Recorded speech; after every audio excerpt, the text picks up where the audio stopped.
हिकिड़ी वॾी ॻाल्हि आहे। वो हिकिड़ो खावड़ी किरदारु हुयो, हू आवाम सां जुड़ियल हुयो, आवाम जी जदोजहद में शामिल हुयो, जेका सकाफ़ती समाजी ऐं अदबी जेको फैब्रिक हुयो हिते मलिर जे ॿाराड़ी जे हवाले सां, उनजो हिकिड़ो अॻवान हो, हिकिड़ो सरवाण हुयो। इहा माना हिकिड़ी उनजी हिकिड़ो इंफरादियत हुई।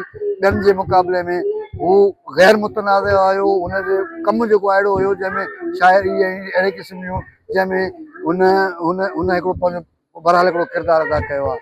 बाक़ी रही ॻाल्हि इहा त इहो हिकिड़ो असांजी जेका ॿाराड़ी जे मलिर जे माण्हुनि जी हिकिड़ी जेका जदोजहद आहे, हुनजो अलामत पंहिंजी जाइ ते हुयो।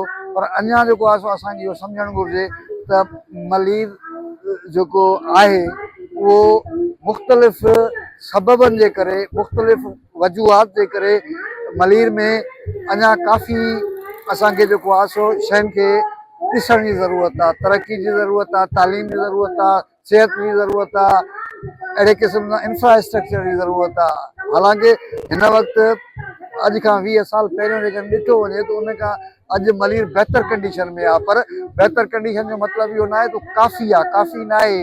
हितां जे माण्हुनि में अञा बेरोज़गारी आहे, हितां जे माण्हुनि में अञा लिटरेसी रेट बहितर कोन्हे, हितां जे माण्हुनि में अञा सिहत जूं सहूलियतूं घटि आहिनि। मां इहो सम्झां थो त असांजी सरकार खे, जेका हितां जे मलिर जे माण्हुनि जी सरकार आहे, पंहिंजी सरकार आहे, माण्हुनि उन्हनि खे चूंडियो आहे, अञा जेको आहे बहितर जेको आहे सो ॻाल्हियूं करे, बहितर जेको आहे सो पॉलिसियूं ठाहे, बहितर फ़ैसिला करे ऐं वधीक इन्वेस्टमेंट करे मलिर जी तरक़ी खे अञा मुमकिन बणाए सघिजे थो।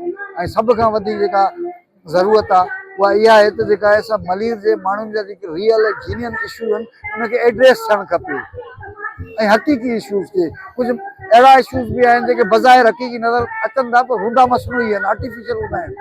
ऐं उहो पोइ जेके लीडरशिप आहे या माण्हू आहिनि जेके समाज खे लीड कनि था, उहे कंहिं दबाव जो शिकार थी करे असल रस्ते ते पहुचनि ई कोन था। उहा असांखे उन्हनि शयुनि जी ख़बर आहे, पर हाणे असां नथा चाहियूं त हिन मरहले ते हिननि शयुनि खे अॻिते वधाइजे।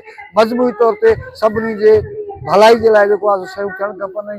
2026 जेका आहे उमेदु आहे त असांजे लाइ हिकिड़ो बहितर साल थींदो ऐं 2025 खां वधीक बहितर साल पैदा थींदो। महिरबानी।